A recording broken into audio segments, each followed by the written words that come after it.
Olá, seja bem-vindo a mais uma edição do Jornal Toda Hora. Eu estou de volta com as principais notícias do Brasil e do mundo. E o Supremo Tribunal Federal decidiu derrubar a revisão da vida toda do INSS. Os aposentados que já ganharam a correção não vão precisar devolver os valores, mas o benefício será reduzido. Por 8 votos a 3, os ministros do Supremo Tribunal Federal aceitaram um recurso do Instituto Nacional do Seguro Social e derrubaram a revisão da vida toda. Essa revisão era uma ação judicial em que os aposentados do INSS pediam para que fossem incluídas na conta da aposentadoria contribuições feitas em outras moedas, antes do Plano Real. Após a decisão do STF, segurados que tiveram a aposentadoria aumentada após conseguir a revisão não vão precisar devolver o valor que receberam, mas o INSS pode reduzir o valor do benefício. Os beneficiários também não terão de pagar custas processuais, honorários de sucumbência ao governo, nem valores de perícias judiciais até 5 de abril de 2024, data em que foi publicada a ata do julgamento que derrubou a correção há 2 anos.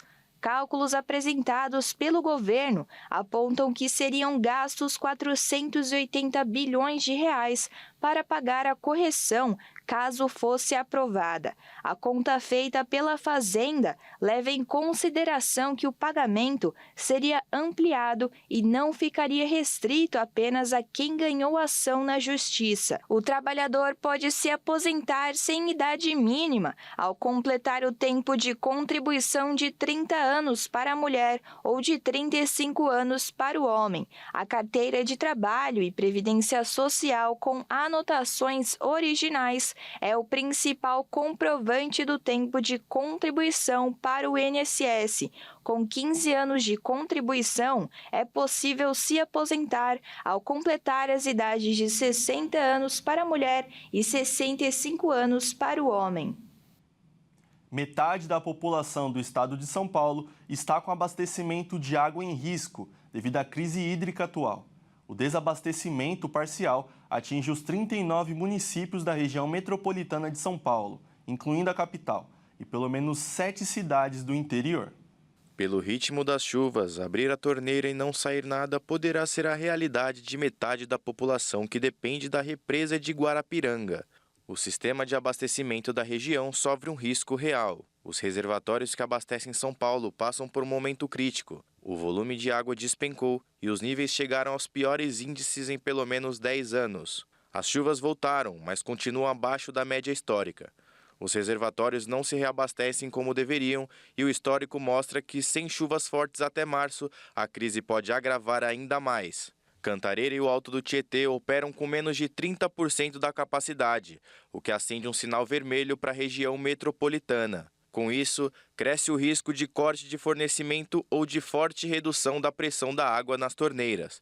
Já houveram reclamações de bairros e até cidades que estão passando por interrupções frequentes, inclusive à noite. É o caso de São Caetano do Sul, que a prefeitura decidiu adotar um racionamento de água no período noturno. A restrição ocorre das 19 até as 5 horas da manhã e deve perdurar até que o nível do sistema seja recuperado pelas chuvas. O governo estadual disse que estão tomando medidas para evitar que a situação piore. Parou de liberar novas autorizações de uso de água para coisas que não são prioridades, para evitar desperdício.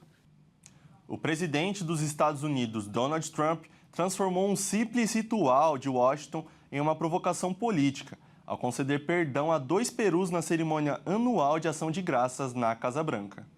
No momento em que milhões de perus correm o risco de virar banquete em um dos principais feriados dos Estados Unidos, 2 aves sortudas escaparam da panela na Casa Branca.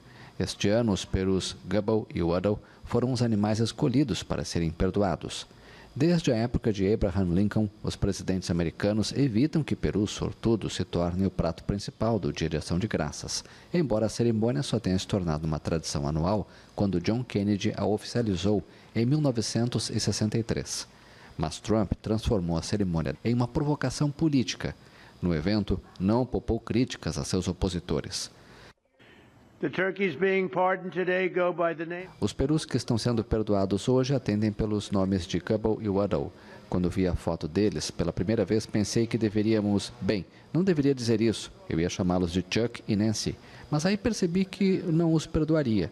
Eu jamais perdoaria essas duas pessoas. Não me importaria com o que Melania me dissesse. Querida, acho que seria uma coisa legal de se fazer, mas não farei isso, querida. Chuck Schumer é o líder democrata no Senado. Já a veterana democrata Nancy Pelosi, a primeira mulher a presidir a Câmara dos Representantes dos Estados Unidos, anunciou no começo deste mês que deixará a política nas próximas eleições.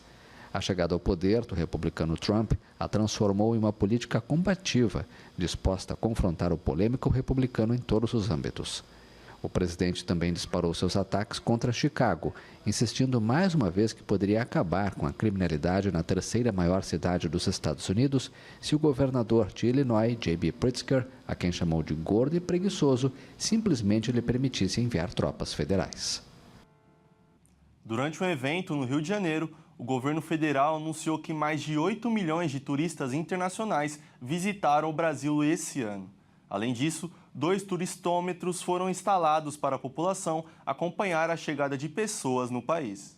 Quem estiver passeando pela orla da praia de Copacabana, no Rio de Janeiro, ou pela esplanada dos Ministérios, em Brasília, vai dar de cara com o turistômetro. Painéis de 5 metros que exibem a chegada de turistas ao Brasil em tempo real. Os equipamentos fazem parte de uma campanha da Embratur, com o Ministério do Turismo, e vão celebrar a marca inédita de 8 milhões de estrangeiros no país. A ideia é dar visibilidade diária ao fluxo de turistas fora do Brasil, que já superou a série histórica. O levantamento foi feito por uma plataforma de viagens que indicou que o Brasil foi o destino global mais procurado por pessoas no mundo todo. A expectativa do Ministério do Turismo é que até o último dia do ano o número salte para 9 milhões. Uma das maiores conexões aéreas feitas pelos estrangeiros é Brasil e Argentina. A rota entre os vizinhos vive sua melhor fase entre dezembro desse ano e março de 2026. Inclusive, o Brasil registrou que em 10 meses 3 milhões de argentinos estiveram no país, o aumento de 85% na comparação ao mesmo período de 2014. A Embratur projeta para os próximos meses um aumento de quase 32% na conexão entre os dois países. Eu fico por aqui, mas às 2h50 eu retorno com informações sobre a primeira vacina da dengue liberada no mundo. Até lá!